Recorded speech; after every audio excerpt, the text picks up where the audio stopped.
Hey, you geeks!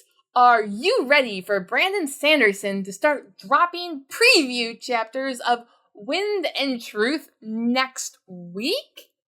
Yeah, me neither. I thought I had till the end of August to deal with this stuff.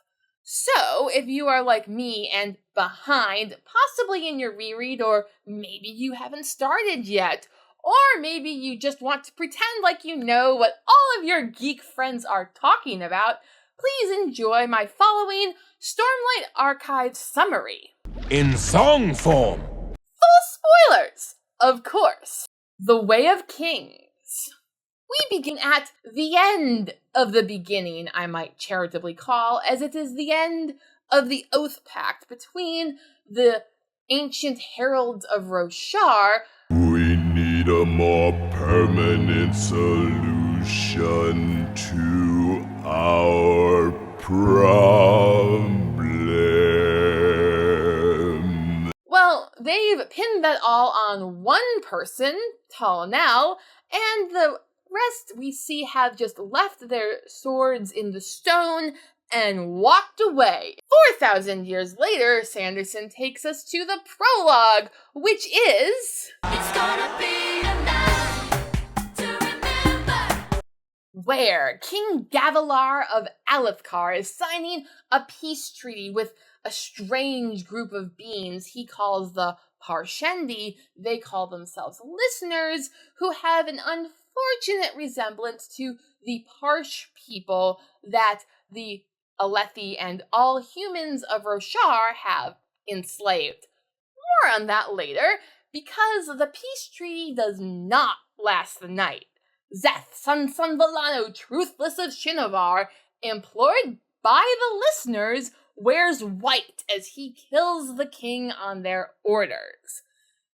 Gavilar's heir, now King Elokar, calmly and rationally decides to wage a 7 years war of vengeance against the listeners, and then, 7 years from that night, we meet Kaladin, who is now, unfortunately... 19 years, a slave. 19 years old, former soldier, current slave due to unspecified treachery, Kaladin is forced to carry siege equipment at the Shattered Plains, specifically Bridge 4, and along with his crew, where he is so miserable that contemplates suicide, yet is prevented by the divine feminine force of Syl, a spren, who is definitely not a fairy at all. Our other lead and source of levity for the first part is Shallan, who has become the ward of Princess Yasna Kholin, sister to the king. And let's face it, who isn't less fortunate than I? At the end of each part are the interludes, where we see random bits of world building while also following a main secondary character, in this case Zeth. We learn his backstory, that he was sold from his homeland by men of the soil and the sheaf and crook to a hairy bunch of Phelan merchants.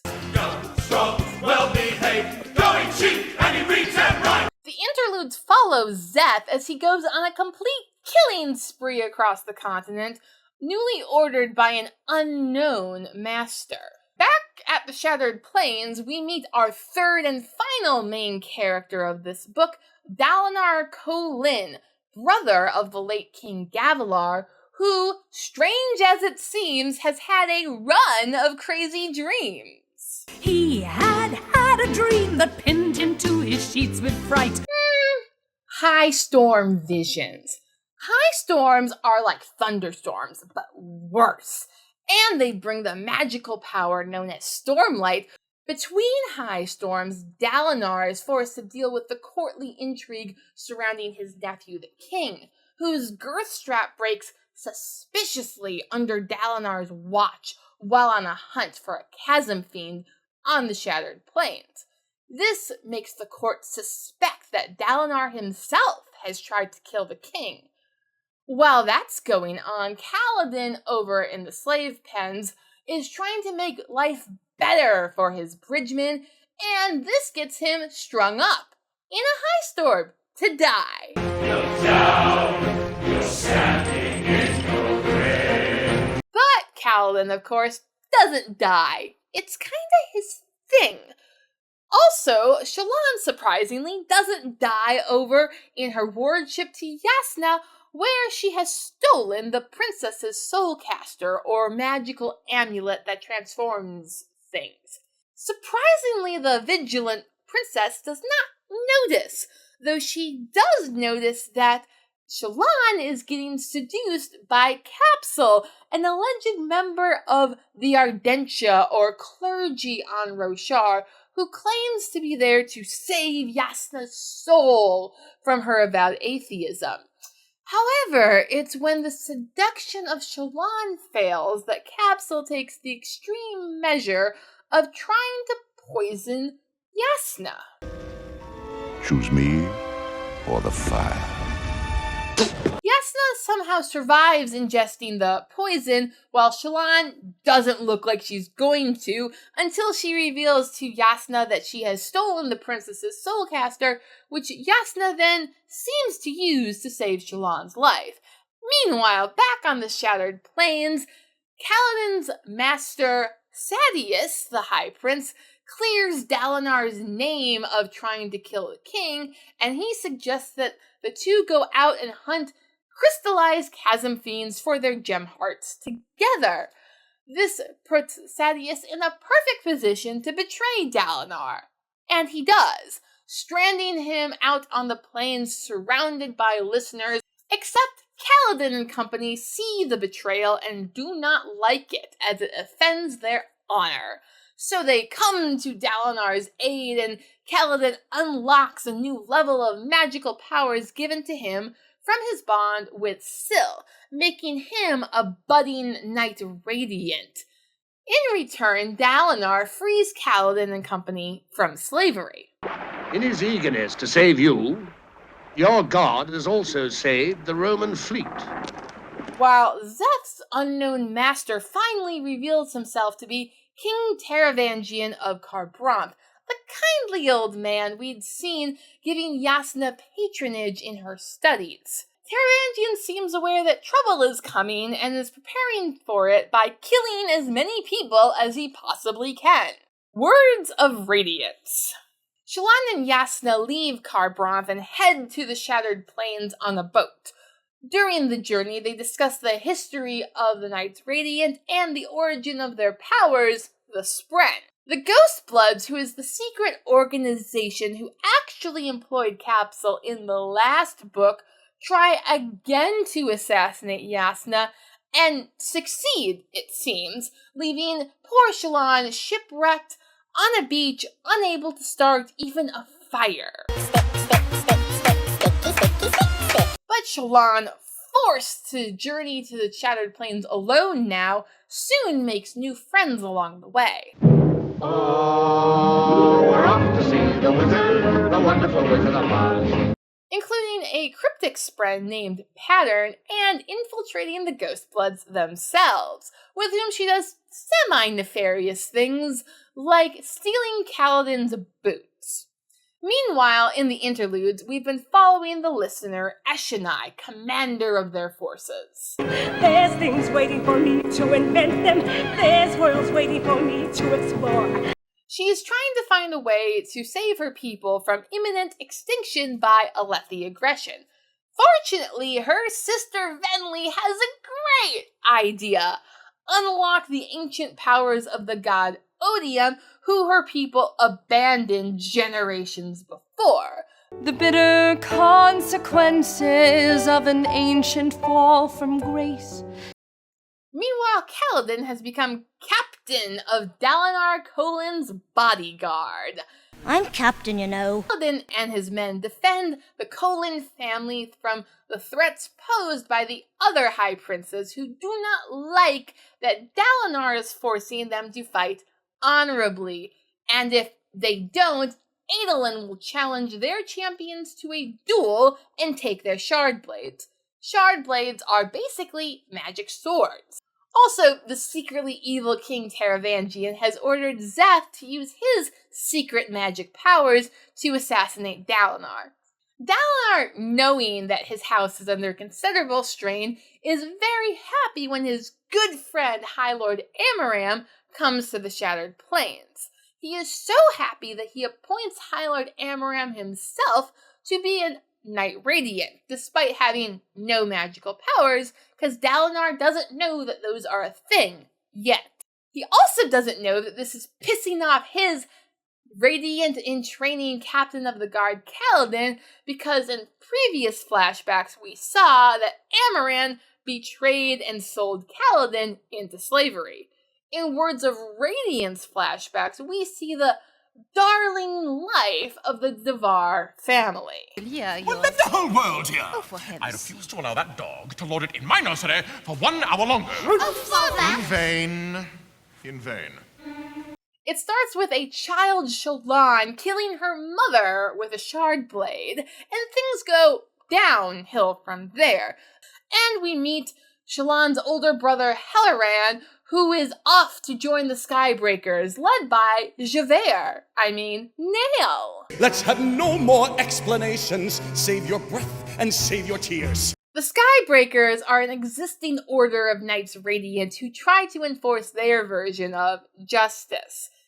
Kaladin, despite being a Wind Runner, tries his hand at this by joining his friend Moash in trying to assassinate the king for crimes against, well, humanity. This proves lethal not to Elhokar, but to Kaladin's friend Syl, who is only revived by Kaladin coming to his senses and saying the right magical words, swearing his third ideal, and getting a magic sword in the process.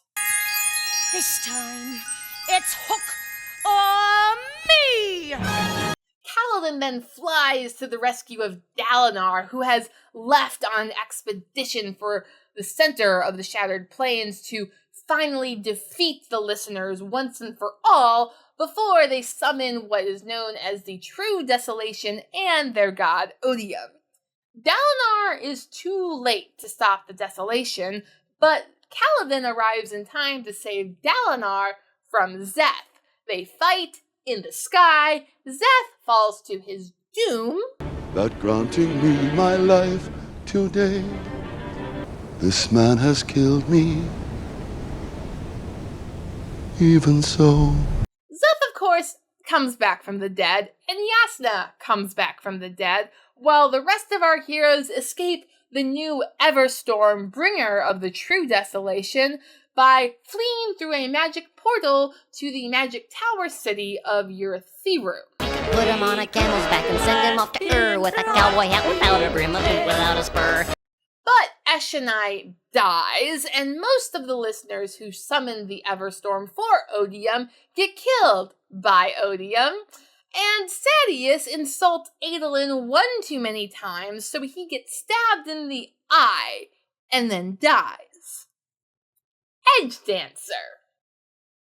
The first of the Stormlight novellas focuses on Lift, an Edge Dancer, Order of Knight Radiant, who, with her cultivation friend Wendell, emulate Peter Pan syndrome to a T. I won't grow up. I won't grow up. She goes on a journey to confront and then comfort Nail as he comes to the realization that the world he thought he was living in is no more, and the true desolation comes. As I stare into the void of a world that cannot hold. Oathbringer. We are following Dalinar on his journey to change the world. Dream the impossible dream. Unfortunately, the world thinks he's insane. The golden helmet of Mambrino. When worn by one of noble heart, it rendereth him invulnerable to all wounds. Meanwhile, Kaladin flies home to discover that unlike every other fantasy protagonist ever, he still has parents. But Kaladin, of course, can't stay. he has to follow the newly awakened Parsh slaves of the Alethi, now referring to themselves as singers. And he discovers they may not be as evil as originally feared. Back in Urithiru, Shallan organizes her own spy force as she further infiltrates the Ghost Bloods. I expect us to convince all of bloody England that we are nincompoops. Together, they rid Urithiru of an eldritch horror monster called an Unmade in the basement. When Kaladin returns to the tower, he has some time to train his former bridge crew and new recruits into a battalion of wind runners, as it were. But he doesn't have much time since King Elokar is eager to fly home to Kholinar, the capital of Alethkar, and save it from the impending Singer invasion. When they arrive, him, Kaladin, Adolin, his cousin, Shallan, they discover that the city is under Unmade and mob rule.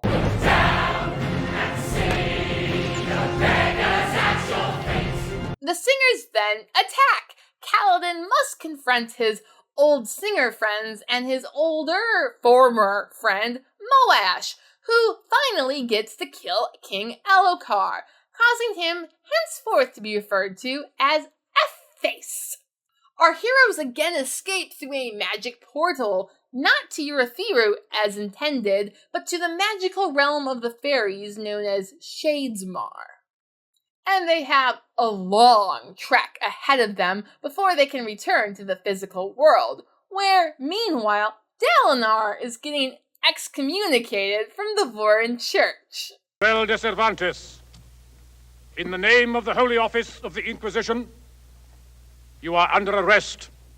Despite this, he does succeed in forming a coalition of monarchs who bond together to stand against Odium just in time for Taravangian to betray the coalition and undermine Dalinar's authority by a very effective smear campaign. The coalition shatters and Odium attacks. Look in the mirror of reality and behold things as they truly are.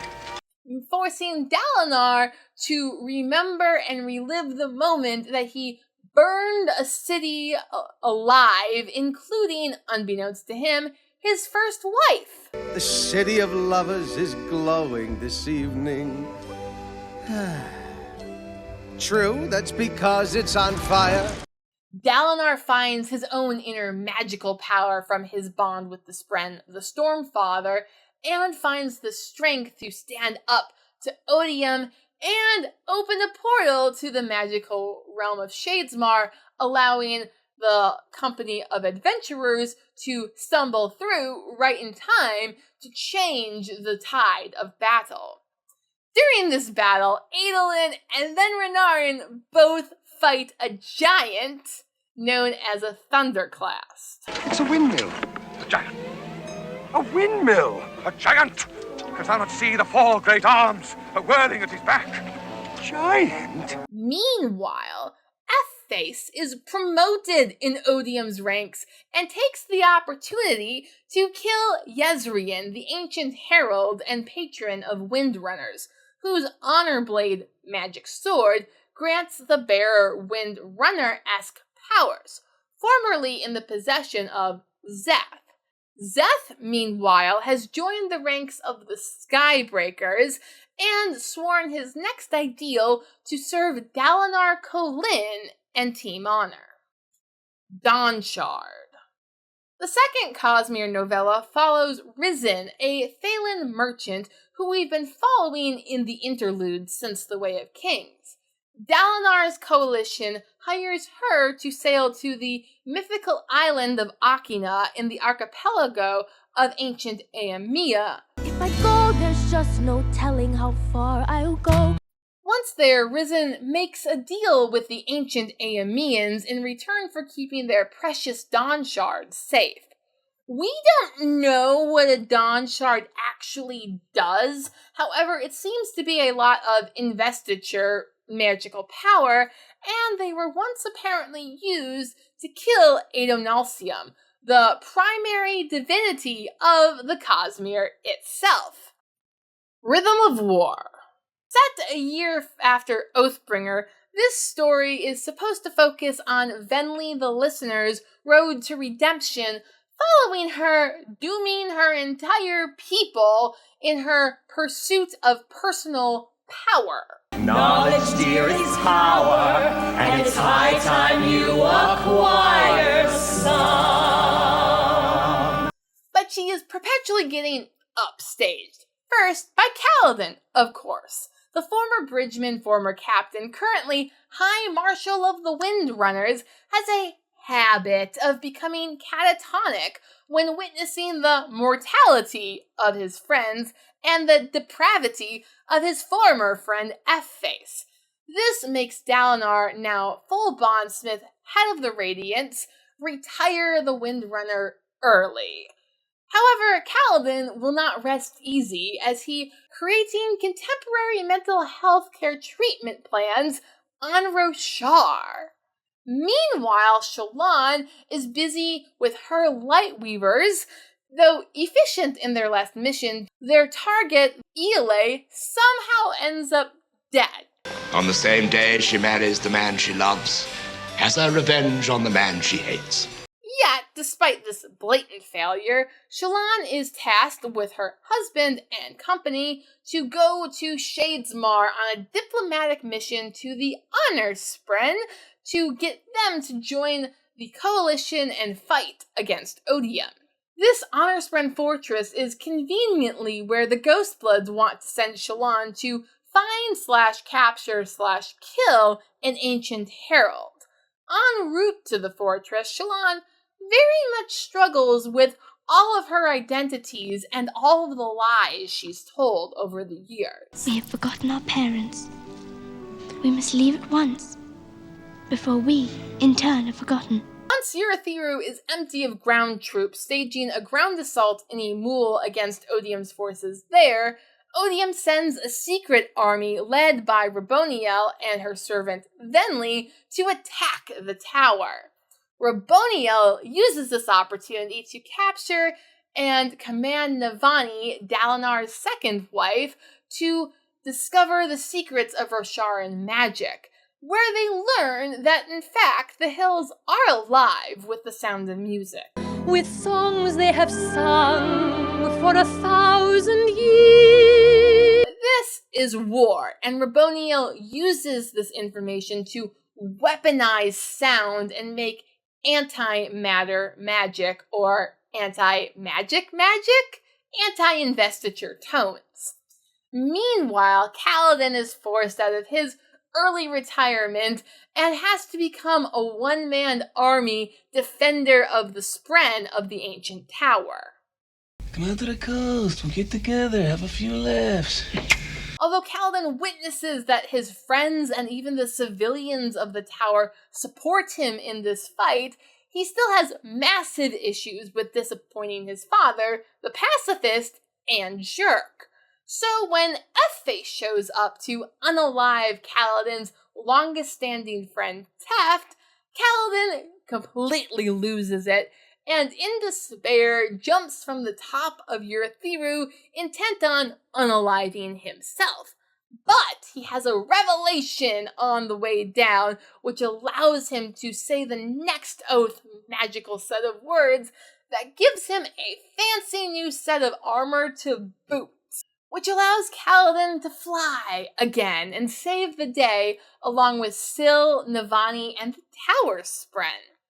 Meanwhile, in Shadesmar, Shallan is forced to confront herself, or at least her alter veil, where she realizes that she killed her first Spren, Pattern, another cryptic, as a child.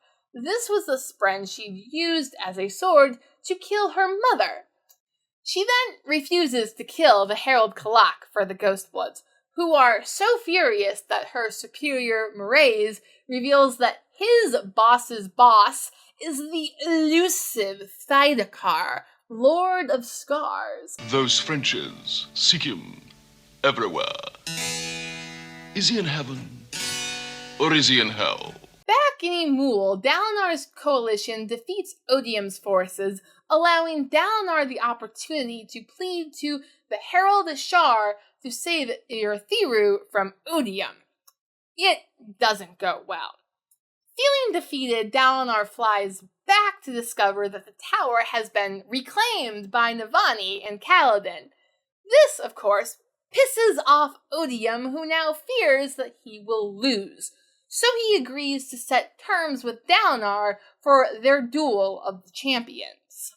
If thou art beaten, thy freedom is forfeit, and thou must obey my every command. But if you lose, the devil gets your soul. But Taravangian has his own plan to save the world, of course, and he manipulates Szeth and Odium to appear in his room at the same time, whereupon Taravangian uses Szeth's newest magical sword to kill the bearer of the shard, Odium, and Taravangian ascends to this new level of divinity himself. Yes, it's into the fire we fly, and the devil will burn. Unaware of the swap, Dalinar returns to a victorious Urithiru, where he reveals to Navani and then Kaladin his deal with Odium. He also reveals his plans to send Kaladin and Szeth to Shinovar to collect the Herald Ishar. With that promising end to the book, we only have 10 days more until the final Duel of the Champions.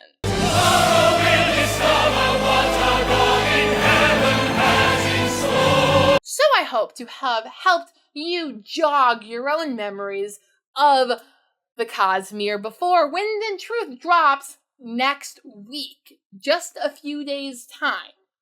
Please like, share, and subscribe if you want to see more. Thanks for watching. Bye!